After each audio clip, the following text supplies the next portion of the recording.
राजधानी लखनऊ केवल तहजीब का शहर नहीं है, यह अपनी गहरी धार्मिक आस्था के लिए भी जाना जाता है। इसीलिए तो डालीगंज के गोमती नदी के तट पर स्थित मनकामेश्वर मंदिर यहाँ लोगों की आस्था का केंद्र है और महाशिवरात्रि में इसका जो निर्माण है और इसकी जो आस्था है, महत्व है, वो और भी ज़्यादा महत्वपूर्ण हो जाती है। आपको बता दें, इस मंदिर का जो इतिहास है वो रामायण काल से जुड़ा हुआ है और इसी के साथ साथ इसकी स्थापना कही जाती है कि लक्ष्मण जी ने करी थी। चलिए मंदिर के अंदर चल के दिखाते हैं कि महाशिवरात्रि पे यहाँ पे इसका क्या महत्व है और क्या कुछ व्यवस्थाएं हैं, क्या कुछ हो रहा है।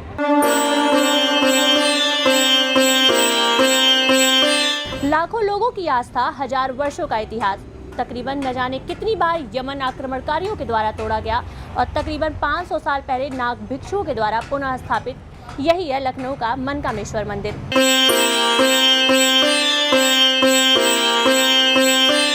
इस मंदिर का जो अर्थ है मनकामेश्वर, आपकी मन की इच्छाओं को पूर्ण करने वाला मंदिर।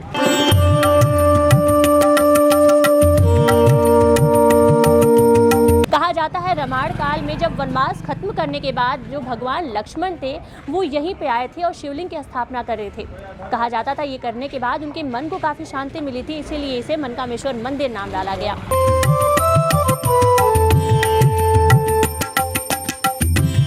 स्थानीय लोगों का इस मंदिर को लेकर गहरी आस्था है। वहीं लोगों से जानते हैं कि आखिर ये मंदिर लखनऊ में इतना ज़्यादा मशहूर क्यों है और सावन में और शिवरात्रि में इसका विशेष महत्व क्यों होता है। सबसे पहले आंटी अपना नाम बताइए। रंजना। सावन में और शिवरात्रि में इस जो मंदिर का महत्व है काफ़ी ज़्यादा बढ़ जाता है और कहा जाता है मनकामेश्वर, मन की मुरादों को पूरे करने वाले मंदिर। आप यहाँ कब से हैं और क्या कुछ आस्था है आपकी?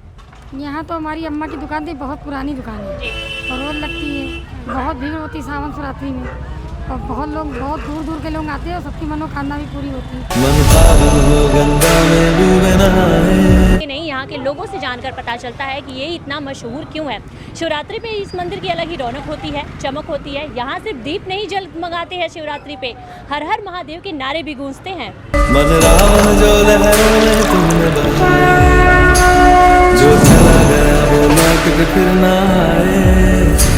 बस चंद घंटे और ये मंदिर महाशिवरात्रि की जगमगाहट से, रोशनी से गूंज उठेगा।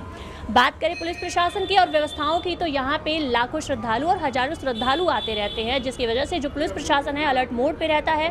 कम से कम घंटों लोग जो भक्त हैं वो कतारों में खड़े रहते हैं। उसके बाद जो है महादेव के यहाँ दर्शन करने को मिलते हैं शिवरात्रि के पर्व पे। चलिए अंदर लेके चलते हैं मंदिर प्रांगण में और क्या कुछ इतिहास है उससे आपको रूबरू करवाते हैं। तेरा कर्म ही है जो संग दे।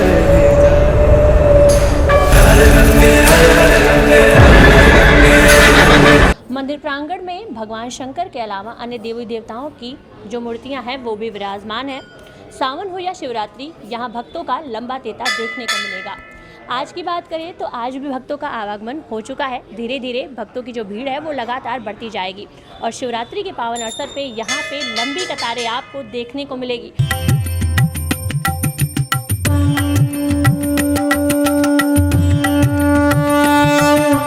ये शिवलिंग विराजमान है। ये मुख्य मंदिर का जो द्वार है वो है, सामने से देखने को मिलता है।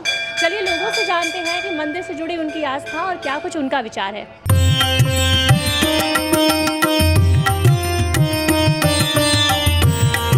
महाशिवरात्रि के पावन अवसर पर हमारे साथ मंदिर प्रांगण में मौजूद श्रद्धालु हैं। चलिए इन्हीं से जानते हैं मंदिर के बारे में जो कुछ आस्था है, जो कुछ बातें हैं, उनमें कितनी सत्यता है। सर कहाँ से हैं आप? मूलतः लखनऊ से ही है। कब से रह रहे हैं लखनऊ में? पिछले 5-6 साल से है यहाँ पर। अच्छा, 5-6 साल से हैं। तो शुरू में कैसे पता चला मंदिर के बारे में? सुनते आए हैं, लोग तो शुरू से सुनते आए हैं, अपने पूर्वजों से सुनते आए हैं इनकी। क्या कुछ आस्था है आपकी शिवरात्रि को लेकर, महाशिवरात्रि को लेकर और इस मंदिर को लेकर? अब यह आस्था तो है ही है कि प्रभु के महाशिव के यहाँ जो आदमी मनोकामना लेकर आता है वो पूर्ण होता है, ऐसी मान्यता है। कहा जाता है कि मन की इच्छाओं को पूरा करने वाला ये मंदिर है। 1000 वर्षों का इतिहास है। यमन क्रांतिकारियों, आक्रमणकारियों के द्वारा इसे नष्ट भी किया गया, फिर से इसकी पुनः स्थापना हुई है।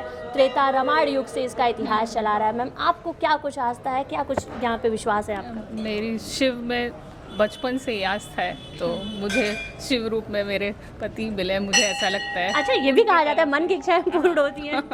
हाँ। महाशिवरात्रि को कैसे मनाती हैं, क्या कुछ महत्वपूर्ण होता है जो दर्शकों तक साझा करना चाहती हैं?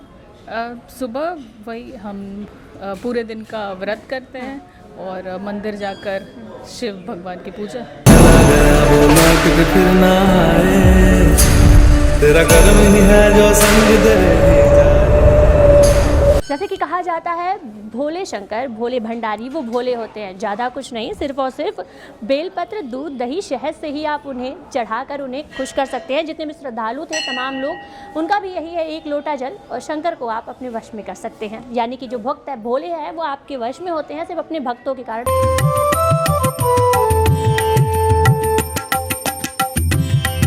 ये मंदिर, ये इसकी आस्था, यहाँ से लोग जो आ रहे हैं उनकी बातों से पता चल रहा है इसका जो इतिहास है, इसका जो महत्व है वो कितना ज़्यादा ज़रूरी है।